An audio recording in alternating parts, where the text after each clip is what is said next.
All right, ladies and gentlemen, today we are going to be talking about some new link building statistics for 2024. As you might know, I'm one of the co-founders over here at SoLinksALot.co, a seven-figure link building agency. We've got thousands of clients. We've built thousands and thousands and thousands of backlinks over the past 6 years or so. So maybe this qualifies me to give some commentary on this subject, but I'll let you be the decider of that. And we're going to cover a lot of stuff here. What tools people are using, what types of backlinks people are building, how effective they think links are. So definitely watch until the end because there's some really interesting stuff in here. All right, let's get into it. So I'm Chris Giges. You might know me from my link building agency over at SoLinksALot.co or our other Facebook group or YouTube channel, or maybe you've seen me around on some SEO podcasts or at some SEO conferences, but you can go to my website for more info on me. So these statistics are a post that I saw over on LinkedIn by the folks over at editorial.link. You can go ahead and check it out over there if you'd like. But one quick disclaimer before we get into things here. As this was essentially a LinkedIn poll, there are a few things we should keep in mind. Number one is that a lot of the responders tend to be a little bit more on the white hat side of things. Also, they tend to be working for or working with kind of larger companies. Because they're working with larger companies, they tend to have larger websites with larger domain authority already. So definitely keep that in mind because that can skew things quite a bit, and I'll be sure to bring that up as we're talking about things that we see here in the results. Here we can see what kind of positions the responders have. They are head of SEO, SEO consultant, CEOs, marketing manager, CMO, link building specialist, and other. So first stat, do you outsource link building? It looks like about 70% of people here do not outsource link building. They do link building in-house. So again, remember here, we're talking about larger companies or larger agencies. So of course, a lot of these people are going to handle link building themselves rather than paying someone else to do it for them. So just remember that your situation might be drastically different from this, right?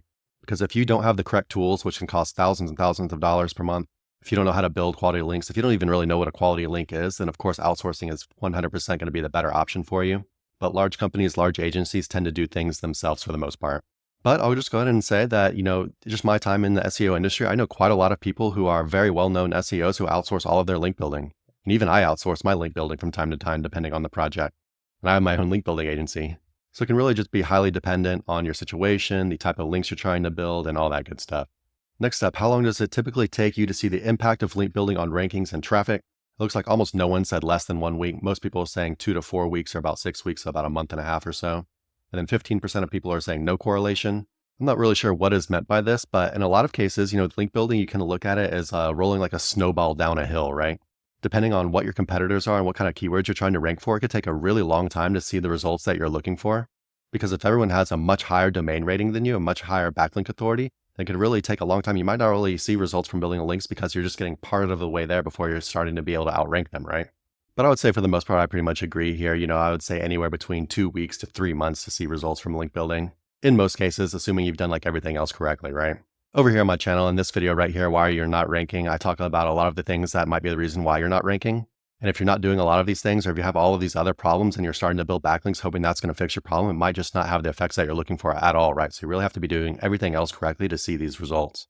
But more or less agree on this one. Next up, what link building tactic do you consider to be the most effective? You can see almost 70% of people are saying digital PR is the most effective.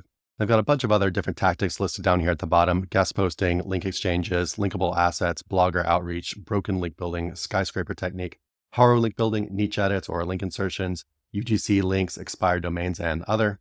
UGC links, of course, would be something like blog comments or forum comments.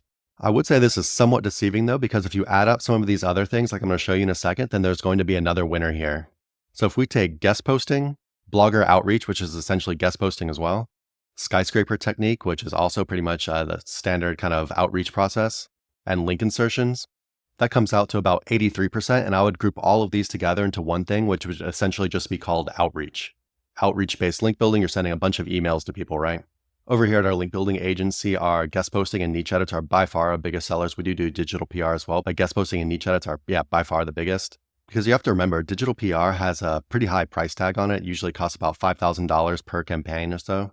And the sites that you're getting these links from are not exactly the most relevant to your niche, right? They tend to be kind of these more general websites that post kind of news topics. So for example, like Huffington Post, right? Versus the links you can get from guest posting or niche edits could be something much more tailored to your niche. So you have a plumbing website, you get links from websites that are all about, home improvement or something like that. So I'm definitely not saying that digital PR is not effective, because you can get some really good links here that are definitely going to help move the needle for you. However, I would say for a lot of people, just doing regular guest posting or niche edits or outreach, whatever you want to call it, doing these kind of links, especially in the beginning when you might not have the big budget for digital PR, these are still highly effective to get you up to kind of a mid-range authority, let's say DR40, DR50 or so. And then it's after I reach that point when I would really start investing in digital PR a lot more to push you up to a much higher authority level. Link exchanges can be good, but I would say definitely do them in moderation. Try to limit the amount of reciprocal link exchanges you're doing, and definitely make sure you're doing them with good websites. Just remember, a lot of people that are offering link exchanges, they kind of give you these sites that aren't really good at all to do link exchanges on. So yeah, definitely be a little careful with that one. Broken link building, honestly, I don't really do this at all anymore. There's just too many people scraping for it and doing it. Haro, I would still say is definitely a good thing to do. I definitely do UGC links as well, except it's just what I consider part of like foundational link building, not really the backbone of what you're building. Expired domains, I guess people doing 301 redirects, that's definitely a little hack you can do as well. Next up, what is the average cost of acquiring one high quality link? And you can see people's answers here are all over the place. So anywhere from $100 to $1,000 per link. You got to remember that most of the people said they really like digital PR. So I think this is kind of inflating the numbers here a bit. And you can see most of the people are saying between $400 and $600 per link, or even higher than that. So this is going to depend a lot on what exactly you consider a high quality link and the type of link building that you're doing. But if we're talking links with like higher domain rating that are actually getting some traffic, I'd say the bare minimum you'd be looking at would probably be about $200 per link. But also keep in mind, like just because a link isn't high authority does not mean that it's not good. You can still get lower authority links that are still highly relevant and from quality websites. They just don't have that high backlink authority, right? So they might not be as powerful, but it can still be a quality link. But I don't think that's what they're really talking about here. Next up, which metric do you consider to be the most reliable for determining domain authority? You can see almost everyone here is saying DR is the best way to measure this. Definitely going to have to agree on this one. Ahrefs DR definitely seems the best measure. I just feel like they have the best backlink data. However, like I showed in this video on my channel, it's actually really easy to go over to Fiverr and to spoof your DR to make it higher than it actually is for just a couple bucks. I'm not saying to go to do this. It's just something that a lot of websites are doing, a lot of guest post farms are doing to help sell backlinks. While it is a good measure of things, I would always come over into Ahrefs and actually click and look at their domain rating over time, this purple line right here, and just make sure there's no like huge spikes that are happening really fast, because when you see that, there's a good chance that they are using DR boosting services to get that higher DR. It could also come from something like a 301 redirect, which should be a much better way to get a higher DR that'll actually benefit you. So yeah, definitely looking at things a little bit more. Next up, what metrics do you use to measure the quality of a backlink? 70% of people are saying site traffic, about 70% are also saying DR or domain rating. 85% of people are saying relevance. And I would say these are all good starting points, but you're definitely gonna have to look into things a little bit more fully than that. So for site traffic, for example, if you came over to see their site traffic, but then you went into their organic keywords and the keywords they were getting their site traffic from weren't really related to your niche at all, or were just kind of some really low competition keywords that anybody can rank for with high search volumes, then yeah, it's not really quality traffic, is it? It's a common guest post farm kind of scam technique. DR already went over how you have to be really careful with that, make sure they're not trying to spoof it in some way. Relevance is always a good way to measure the quality of your backlinks. However, keep in mind that relevance can come in a bunch of different forms, right? So our website over here at sirlinksalot.co, obviously we are a backlink building agency. We're going to be highly relevant for SEO and backlink type stuff. So does that mean that we only want backlinks from websites that are about SEO? No. We get backlinks from business blogs, tech blogs, digital marketing blogs. There's a bunch of different stuff that could be seen as relevant. So you have domain level relevance, you have article level relevance, you have paragraph level relevance, and then you even have sentence level relevance. I would say in most cases, I'm kind of looking in between domain level relevance as well as article level relevance. Next up, some of these other things we have here. A lot of people are looking at referral traffic, which is honestly not something I look at when I'm link building at all. You can look at it and it can be pretty cool to have referral traffic. However, it's not necessary for increasing your domain rating and getting a ranking boost. Next up, anchor text. I'm not saying anchor text isn't important, but yeah, just because your link has a branded anchor text or miscellaneous anchor text or something that you see as kind of low value and not exact match anchor, something definitely does not mean it's not a quality link. I have to completely disagree with this one right here. Inbound, outbound link ratio. I know a lot of people are looking at this recently, but it's not something I really look at too much.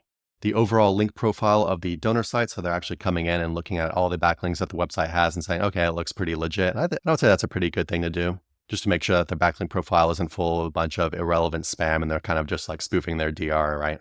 One thing that I don't see mentioned here is keywords, which is something I actually like to look at. I like to come over to the website, look at the organic keywords that the website is ranking for, just to make sure that they're somewhat relevant to what I'm trying to rank for. So if I come and I see the website has a decent DR, it hasn't been manipulated with a DR boosting gig.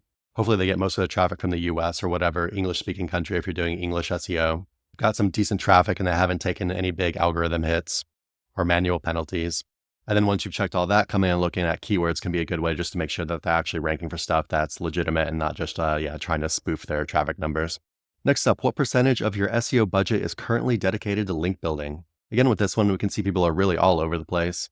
I would say for most projects, I'm probably between 15% and 50%, so a combination of this teal and blue ones right here. But it looks like most people here are spending a pretty decent amount on link building, right? Like I go over in this video right here, I still believe backlinks are by far the biggest ranking factor on Google if you're doing everything else correctly, right? I'm not saying content's not important, so don't get angry in the comments, guys. But once you're doing everything else correctly, link building becomes the decider. So definitely watch that video for more info on that. While you're over here on my channel, go ahead and give the video a like and give my channel a sub if you're enjoying the content. Yeah, anyways, backlinks are pretty much one of the major parts of SEO, right? You have your content, your on-page SEO, all that stuff I'll just group together, and then you have your off-page SEO, your backlinks. Other than that, you have stuff like your user engagement metrics, but I can just group that into content because if you're doing your content correctly, you're going to have good user engagement metrics. And then you could also have stuff like your off-page brand signals, which I guess you could incorporate into off-page SEO. It's not really link building, but yeah, having these kind of off-page brand signals seems to have some kind of effect as well. So anyways, it makes a lot of sense that a lot of people are spending a lot of their budget on link building. Next up, we'll get into some tools, link building and outreach tools. They're saying that the most accurate email finder is hunter.io, or they don't use any at all. You got some other options here, and I'd pretty much agree with that. I like hunter.io. It's a pretty good tool. You can come over to my website, click the recommended tools page to see a long list of all the different tools that I'm using for SEO. Next up, best link building outreach tool. It looks like most people either don't use any tool at all, or they're using BuzzStream or Pitchbox. These are kind of the two big ones that you see people talk about most of the time. If you have a large agency and you're really building backlinks at scale, then in a lot of cases, you're really going to want one of these big tools because it just makes your life so much easier, but they do have a pretty large price tag. But like 51% of people are saying here, you definitely do not need a tool to help you with your outreach. You can do it all manually. So really, until you can get a larger budget to really justify getting one of these big tools, you'll be just fine without any kind of tool at all. Next up, best all-in-one SEO tool. We can see Ahrefs right here in the blue is number 1, and then SEMrush is number 2. Ahrefs is definitely my favorite here. However, I know a lot of people like SEMrush, or maybe they just really hate Ahrefs. Anyways, I'm sticking with Ahrefs for now, but I would say SEMrush is definitely a good number 2. Next up, on a scale of 1 to 10, how would you assess the impact of links? You can see over here on the left-hand side, these people that are saying that links don't have much of an impact really make up a pretty low percentage of the vote here. And then over here on the right-hand side, people are saying anywhere between 6 and 10 as far as effectiveness goes, have a much higher percentage of the vote, which is pretty much in line with my video here saying that backlinks are pretty much one of the strongest ranking factors on Google. Actually, I think they are the strongest by far. Next up, do you use Google disavow tools currently? Disavow is, of course, when you tell Google, hey, there's some bad links that we got. Go ahead and please ignore these links because we don't want them affecting our website. Looks like about 70% of people are saying they do not use disavows and about 30% are saying they do. I definitely fall into the group of 70% saying I do not disavow mainly. However, there are a few situations when I might want to actually consider a disavow. If I come in and I'm looking at a website or I'm starting to work on a website and I see that a lot of their backlinks are just completely irrelevant spam, just trash. Their anchor text has way too many exact match anchors and stuff like that. Or maybe they've been hit with a bunch of really, really nasty spam like those k.html backlinks. I wrote an article on those links over here and pretty much saying that I would go ahead and just disavow them because there's no way that they're actually helping you at all. But in a lot of cases, you'll see a lot of these spam links actually end up helping you rather than hurting you. So I would only disavow, even if they're spam links, I'd only disavow them in really a small number of cases. But anyway, I almost never disavow, and the times that I do, it's for something very specific, and I'd really recommend that most people do not disavow because most people, when they disavow, they actually end up disavowing stuff that was actually helping them rather than hurting them. So I'd be pretty careful with this stuff. Next up, do you think your competitors buy links? About 92% of people are saying yes and 8% no. So yes, everyone's saying that I think my competitors are buying a ton of backlinks. Of course, I can't show you our clients over here at sirlinksalot.co, but if you could see some of the big names that we're building links for, I think you would understand that pretty much everyone is buying backlinks right now. Whether it's a big company, a small company, everyone's doing link building because they understand how powerful it is. How many links you need to buy is going to be highly dependent on your competitors and your niche. But if you have a DR of 10 or 20 or something and all of your competitors have a DR of 50 or 60, you're going to have a very hard time outranking them and it's pretty much just never going to happen, right? Next up, do you consider link building to be the most challenging part of SEO? It looks like people are pretty split on this. I know a lot of people hate link building, which is why we can have a successful agency over here, right? Because people just hate doing it. However, having built links for a while, I would definitely say that link building is not the hardest part of SEO. It's maybe annoying, but it's not the hardest. I feel like it's actually much harder to create good content at scale. There are just so many more things you have to consider when you're building out good content, managing your writers, targeting keywords correctly, having unique information, adding to information gain, juggling using AI and human written stuff. But link building, on the other hand, I feel like hasn't really changed much at all in the past decade or so. Of course, people are probably using PBNs less, but all the kind of outreach-based link building, digital PR, stuff like Haro, all this stuff hasn't really changed, Quality links are quality links, and it's not really changing. And it pretty much all comes down to either creating good linkable assets or good digital PR campaigns, or, knowing how to send a quality outreach email and actually get people to respond to you. But it's really not super difficult stuff, just time intensive, and it is a numbers game in a lot of situations, right? So people really don't like the process. Main source you use for link building, looks like most people are using email. Of course, I will have to 100% agree here. Email is the way that you end up landing backlinks. There are other ways that you can get backlinks, but good old-fashioned emails is definitely the best way. Which SEO tool provides comprehensive backlink data? And you see Ahrefs is number one here, which I was just talking about earlier. 100% agree there. Next up, do you make an effort to get no-follow links? It looks like people are about 50-50 on this. I will say that no-follow links can still be highly effective and still push your rankings, even though a lot of people think that they don't.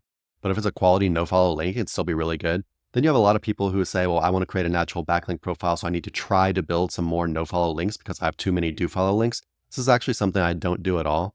I will build some no-follow links on purpose, but that's when I'm doing my foundational link building, and I'm not building those links because they're no-follow. I'm building them because they're good foundational backlinks. So I'm not really building them for that purpose specifically.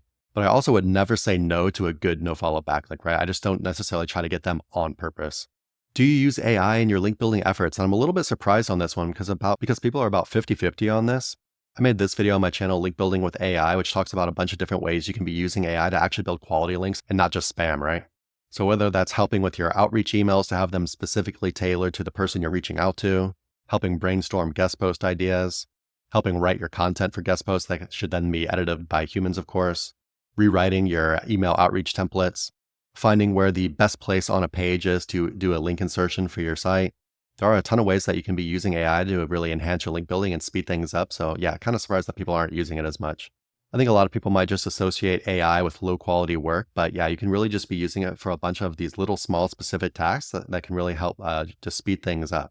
Next up, how many high quality backlinks can one person build per month? And we'll see that people are pretty undecided here. Like we talked about before, what people considered a high quality backlink is going to change a lot. So I think people's answers here are highly dependent on that. If you're doing pretty standard email outreach, can be anywhere between 20 to 40 plus. But then if you're doing something like digital PR, maybe the campaign doesn't land as well, or maybe you're doing kind of this more just content marketing approach, then things might go a lot slower, right? Next up, is it possible to rank high on Google solely through quality content without relying on backlinks? And about 71% of people say that yes, you can rank with only content and don't have to rely on backlinks. And I don't understand how they can give this answer while we saw in the other poll that they said that backlinks are super effective at increasing your rankings. And I think this really boils down to the fact that they're saying that they can create good quality content, and that content, if it's good enough, will eventually get links to itself. Or maybe it's because we're over here on LinkedIn and these people are working for large brands, large companies, and their websites already have really high DR, so they don't really need to do a ton of link building. But whether you're building the links yourself or you're writing good content and then that content attracts links, you're going to need domain authority to compete on almost every SERP out there.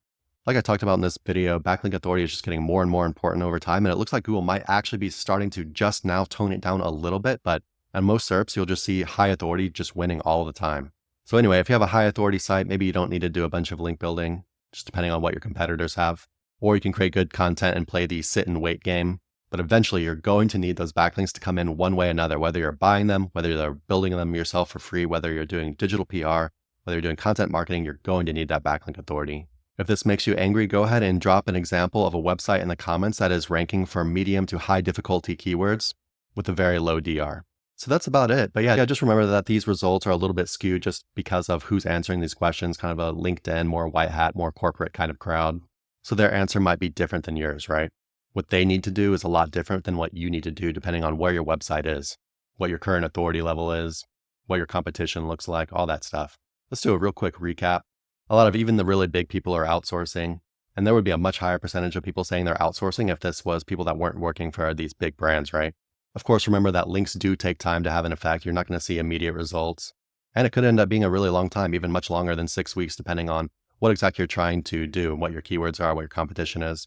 Digital PR and outreach-based link building tend to be the favorites. I would go ahead and agree with that. Those are the things that are going to move the needle the most. Still really like Haro though as well. And yeah, link exchanges can be pretty decent. But definitely don't sleep on your foundational link building either. It's not really something included here. Backlinks can cost a lot of money. I would expect $200 plus for a quality backlink, right? We're talking decent traffic, good metrics. It's relevant. It's not just a guest post farm. But yeah, don't be surprised if you're paying $400 or $500 for a link as well, for it's a nice high quality backlink, maybe even higher if you're doing digital PR. Ahrefs still seems to be the king of backlink data and determining backlink authority of a website. Traffic, DR, and relevance tend to be the big things people look at. However, I would also add in that you should look at keywords and some other stuff just to make sure they're not doing these sneaky guest post farm kind of tactics. People are spending sizable percentages of their budget on link building, of course. Tools like Hunter can speed up your email finding process.